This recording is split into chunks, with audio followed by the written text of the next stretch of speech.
ये दीदारगंज की यक्षी है। यक्षी को कई नामों से जाना जाता है। शालभंजिका, वृश्चिका, सुरासुंदरी, लंबी सूची है।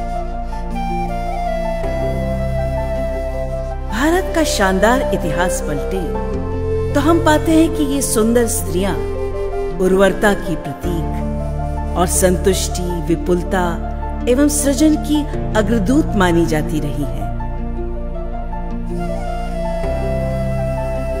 यक्षी को अब अपना नया जादूघर मिल गया है, बिहार संग्रहालय। ये घर अपने आप में एक जादुई संसार है, जहां निरंतर विकसित हो रहे राज्य के समकालीन झरोखे से बिहार के गौरवशाली अतीत की झलक पाई जा सकती है।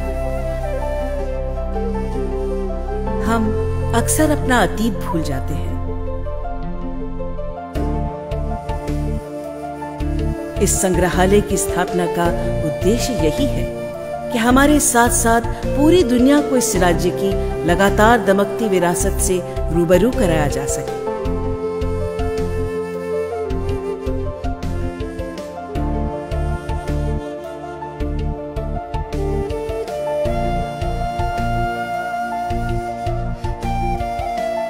हमारी नई पीढ़ी के लोग हों, उनको इस तरह से उन एक्टिविटीज को दिखाया जाए कि वो इंटरटेन भी हो और उनको जानकारी भी मिले।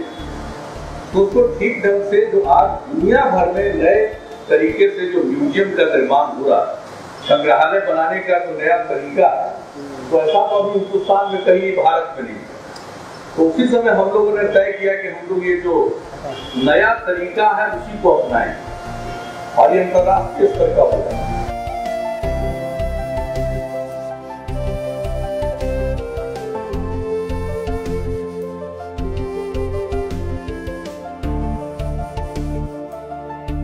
बिहार संग्रहालय की यात्रा एक संपूर्ण अनुभव है, जहां कलाकृतियों को देखने का आनंद उठाया जा सकता है, उनके बारे में जानकारी पाई जा सकती है, साथ ही भोजन, मनोरंजन और ध्यान भी लगाया जा सकता है।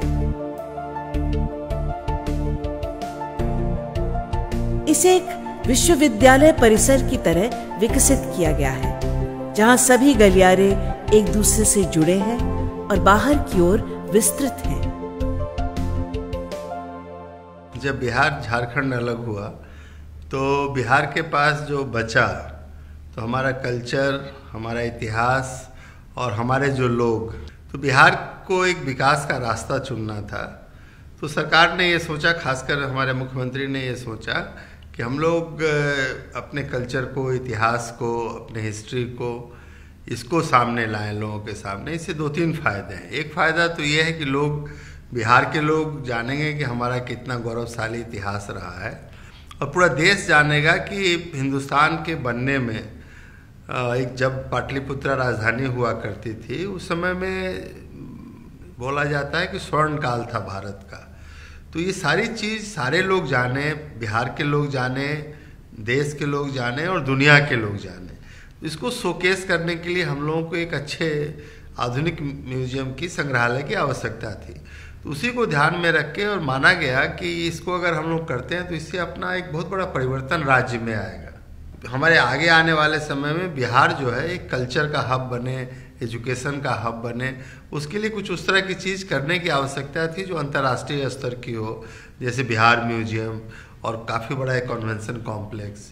तो ये उसी कल्पना की उपज है।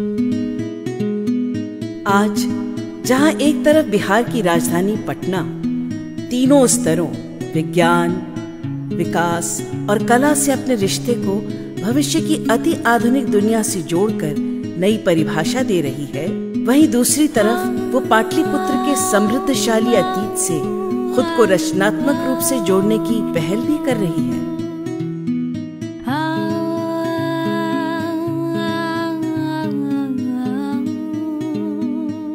महान मौर्य शासकों की राजधानी पाटलिपुत्र, जिसे आज हम पटना के नाम से जानते हैं, सिर्फ अपने सैन्य बल की वजह से ही प्रसिद्ध नहीं थी, बल्कि कला, संस्कृति और उच्च शिक्षा का केंद्र भी थी।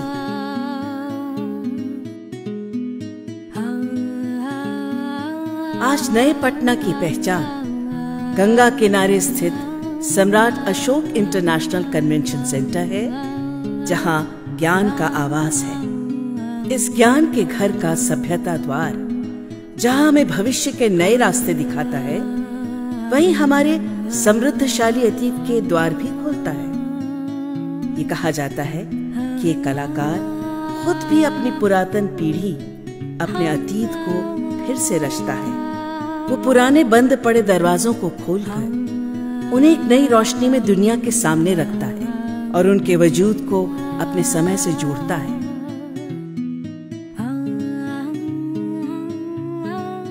इसमें एक नालंदा की झलक मिलती है, एक नालंदा के रूइंस की झलक मिलती है। दूसरा, ये बिल्डिंग बिल्कुल इम्पोजिंग नहीं है, ये ग्राउंड+1 ही है पूरा बिल्डिंग जो है। अगर एडमिनिस्ट्रेटिव बिल्डिंग छोड़ दीजिए तो ग्राउंड+1 है। तो लोगों को काफ़ी लगता है कि इतना फैला हुआ गोद में बुला रहा है आपको, आप वेलकम है। तो इस तरह का एक फीलिंग आया। तो हम लोग को जब इनका डिज़ाइन देखे, हमने देखा, माननीय मुख्यमंत्री ने देखा, तो हम लोग को तुरंत पसंद आ गया।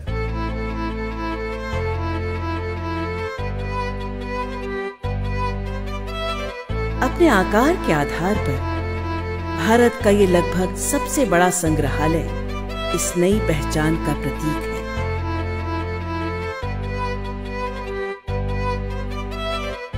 ये आम जनता के लिए 2 अक्टूबर 2017 से खुला हुआ है।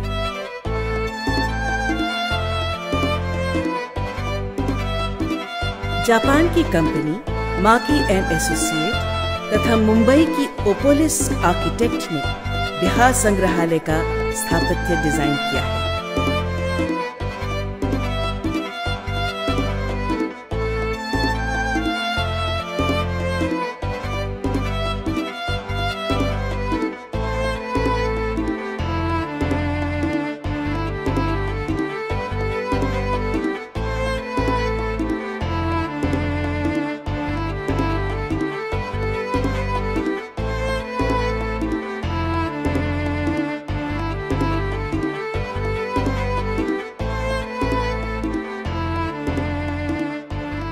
बहुत सारे कला विशेषज्ञ दीदारगंज की यक्षी को भारत की मोनालिसा कहते हैं, लेकिन ये यक्षी बिहार के अनोखे और गौरवशाली अतीत का प्रतीक बने रहना चाहती है।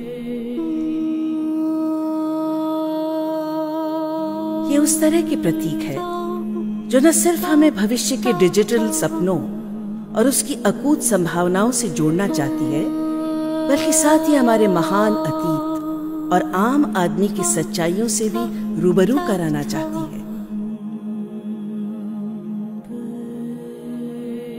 भारतीय मूर्ति कला का सबसे अनोखा शाहकार दीदारगंज की यक्षी ईसा पूर्व 3री शताब्दी के महान मौर्य काल से संबंधित है।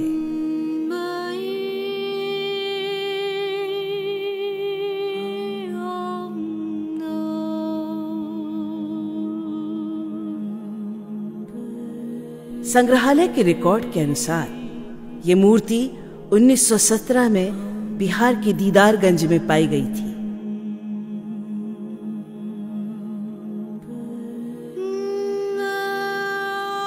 जब यक्षी पटना संग्रहालय का अपना घर छोड़ 1984 में जापान में हो रही भारतीय कला प्रदर्शनी के लिए गई, तो वह सबके आकर्षण का केंद्र थी। भारतीय कला की जानी मानी विशेषज्ञ डॉक्टर कपिला वात्स्यायन ने प्रदर्शनी के कैटलॉग में लिखा,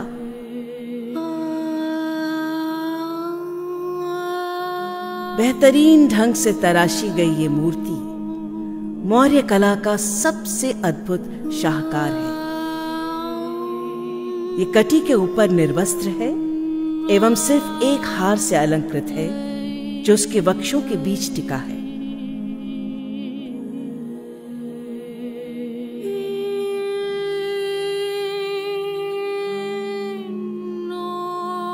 यक्षी का परिधान साड़ी है और 5 लड़ियों वाली करधनी उस पर शोभित है, जो मध्य में एक चौड़ी मेखला से जुड़ी हुई है। ये भारतीय अनुभूति से परिपूर्ण एक भारतीय कलाकृति है जो अपने संपदा स्वरूप और आभूषण प्रियता को दर्शाती है।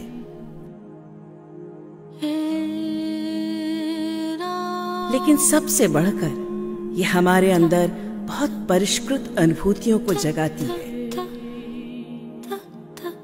ये सिर्फ एक विशालकाय पत्थर से तराशी गई है।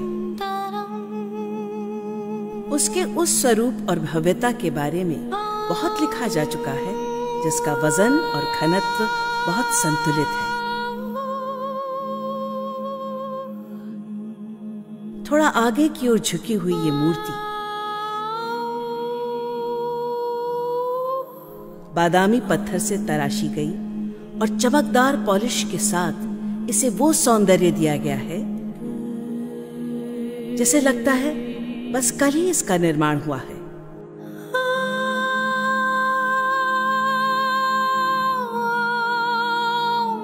दर्पण सी चमकती ये 5 फीट 2 इंच की प्रतिमा दिव्य प्रसन्नता का प्रतीक है और अपने नए घर में बहुत आनंदित प्रतीत होती है।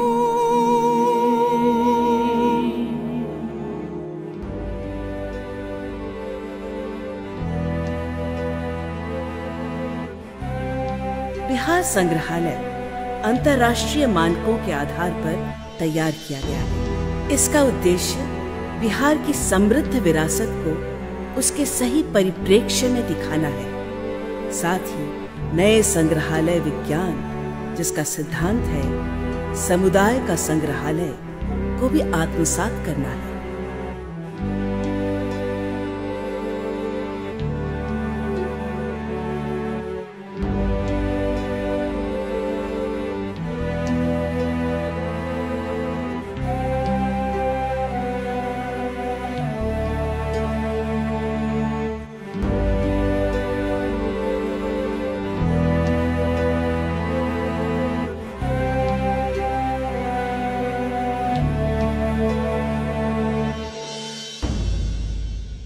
फिर ये निर्णय था कि हम लोग शुरू में ही सोच लिए थे कि हम लोग आधुनिक संग्रहालय बनाएंगे, और चूंकि अपने देश में हालांकि आज़ादी के काफ़ी वर्ष हुए, कोई भी इस तरह का आधुनिक म्यूजियम बना नहीं, अपने इतना बड़ा देश है और नहीं बना।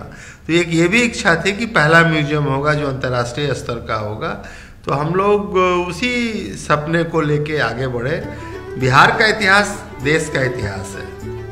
अगर आप बिहार के इतिहास को ठीक से दिखाएं तो अपने देश का इतिहास आप देख सकते हैं, खास करके जब भारतवर्ष की स्थिति काफ़ी अच्छी थी।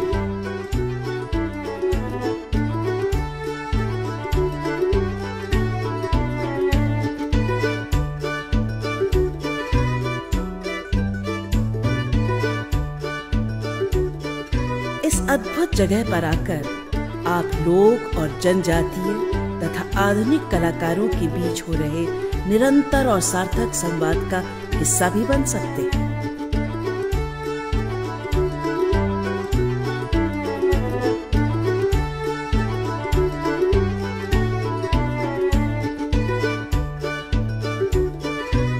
संग्रहालय का स्थापत्य कला का जीता जागता नमूना है उसकी विभिन्न खुली हुई गैलरियां।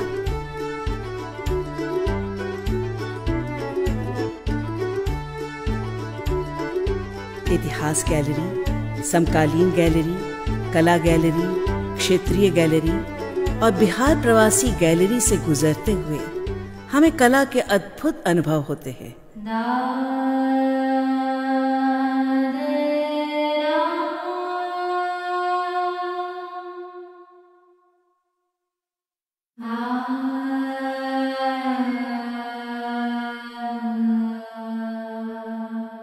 बिहार प्रवासी बहुत महत्वपूर्ण हैं, क्योंकि उन्होंने मॉरिशस, फिजी और सूरीनाम जैसी जगहों को अपना घर बनाया है। फिर भी उनकी जड़ों से उनका गहरा जुड़ाव बना हुआ है।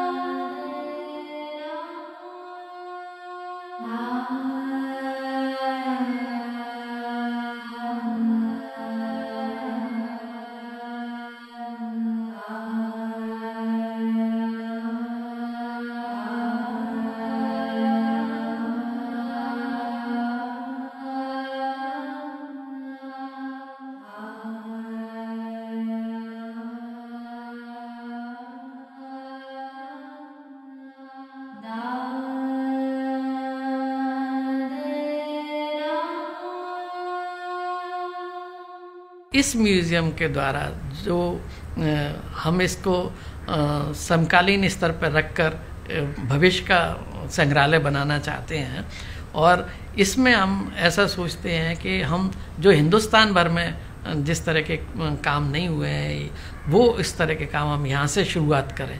जैसे मेरे दिमाग में है कि म्यूज़ियम बैनाल करने का, तो म्यूज़ियम बैनाल करने का है कि हिंदुस्तान में कभी इस तरह का सोच के साथ कोई नहीं आया कि म्यूज़ियम का भी कोई बैनाल होना चाहिए। म्यूज़ियम के लोगों को उनके जो सिग्नेचर आइकॉन है उनको लेकर आएँ और उनको यहाँ पर प्रदर्शित करें।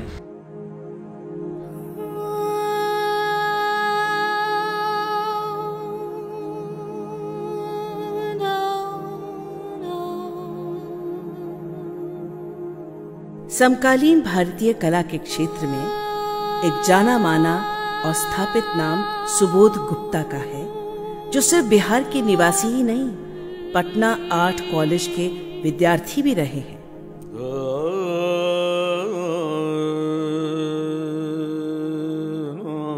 वो अपनी कला को बिहारी पहचान के आईने से परिभाषित करते हैं।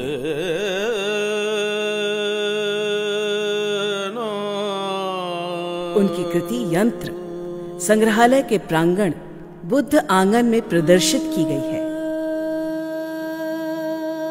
ये स्टील के बर्तनों को जोड़कर बनाई गई कलाकृति है, जो विकसित हो रहे बिहार की परिचायक है। कलाकृति एक सघन विचार है जो इतना वृहत है कि हर देखने वालों की वर्षों की सामाजिक, आर्थिक और सांस्कृतिक स्मृतियों को जगाने में उत्प्रेरक का काम करता है।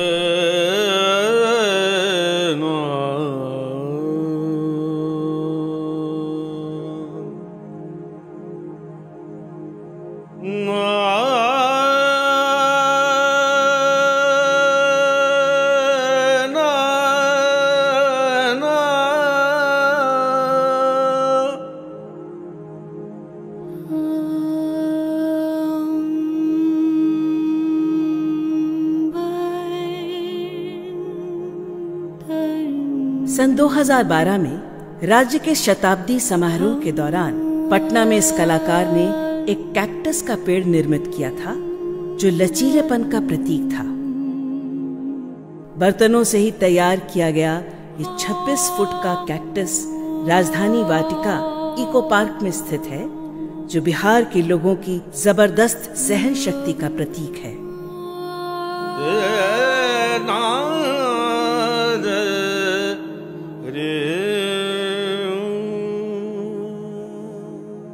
हम इस म्यूज़ियम के सहारे ऐसी चीज़ें करना चाहते हैं जो हिंदुस्तान में लोगों ने उस तरह से सोचा नहीं है, देखा नहीं है। तो इसको फ्यूचर का जो है म्यूज़ियम बनाना चाहते हैं, ये हमारी एक दृष्टि है। और इसको समकालीन कला के स्तर पे लाना चाहते हैं, सारा, चाहे हिस्ट्री हो, चाहे इसका रीजनल आर्ट का हो, चाहे कंटेम्प्रेरी आर्ट का हो, चाहे इसमें बच्चों का जो चिल्ड्रन सेक्शन है वो हो। सीधे जाके वो कंप्यूटर से और बातचीत कर सकते हैं, कहानियाँ किससे जान सकते हैं, हिस्ट्री जान सकते हैं। बहुत सारी चीज़ें इसमें हैं जो आप सीधे जाके टच करेंगे और वो आपके सामने रिवील कर देगा, खोल देगा सारी चीज़ें। संग्रहालय में जहां कला विशेषज्ञ अपने खास नजरिए से आकर कलाकृतियों को परखते हैं, तो बच्चे यहाँ के आश्चर्य लोक में आकर एक नई दृष्टि पाते हैं।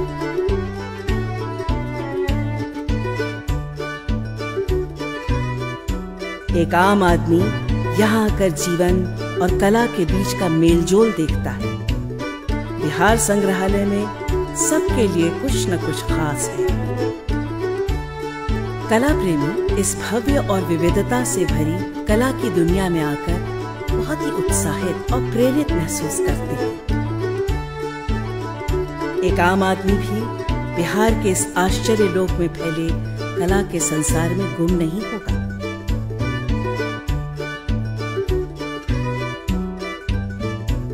बच्चों की गैलरी और खोज कक्ष बिहार संग्रहालय के हृदय स्थल है। ये बच्चों का जादुई संसार है जो उन्हें रचनात्मक और ज्ञानवर्धक गतिविधियों की ओर प्रेरित करता है। साथ ही उनकी बौद्धिक जिज्ञासा को जगाकर उन्हें एक संपूर्ण नागरिक बनाता है। इस अत्याधुनिक संग्रहालय में आकर बच्चे घर जैसा वातावरण और निश्चिंतता पाते हैं और नई खोजों की ओर प्रेरित होते हैं।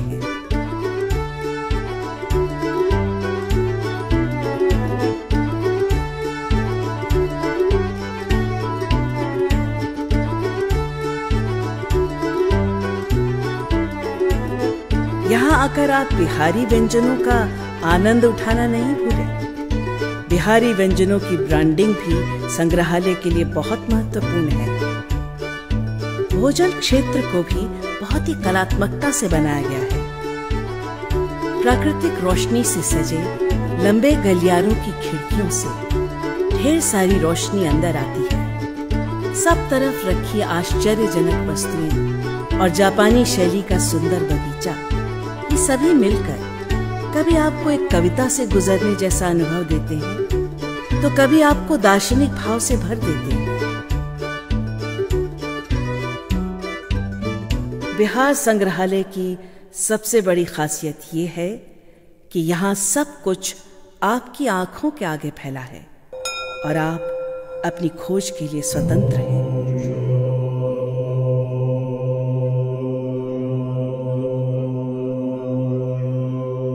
आप चाहे एक प्रखर कला जिज्ञासु हो या कि एक आम भारतीय, आप बार बार बिहार संग्रहालय की यात्रा करना चाहेंगे।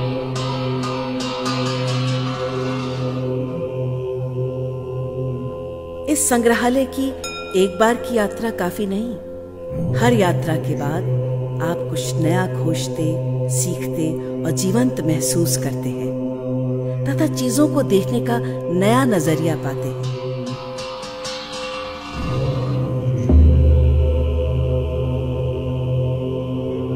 एक गैलरी से निकलकर जब आप दूसरी गैलरी की ओर कदम बढ़ाते हैं तो आपको अपने संपूर्ण कला अनुभव के बारे में कुछ सोचने का समय मिलता है और आपके देखने का नजरिया भी बदलता है।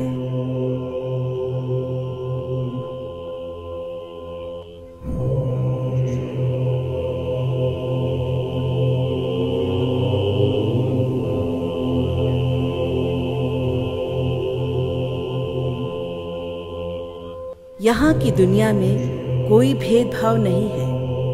एक ही छत के नीचे बुद्ध, महावीर, चाणक्य, आर्यभट्ट, शेरशाह सूरी और अशोक सभी समाये हुए हैं।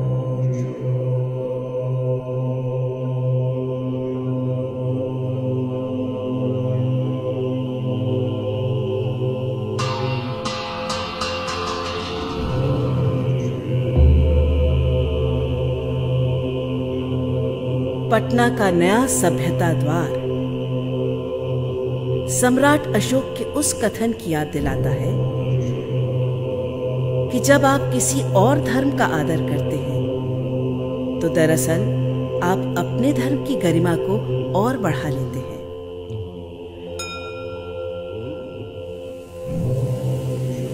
संग्रहालय का ये द्वार आहिस्ता से हमें कहता है कि जब आप संसार की अन्य कलाओं का सम्मान करते हैं तो आपका अपनी कला को देखने और परखने का नजरिया भी बदल जाता है।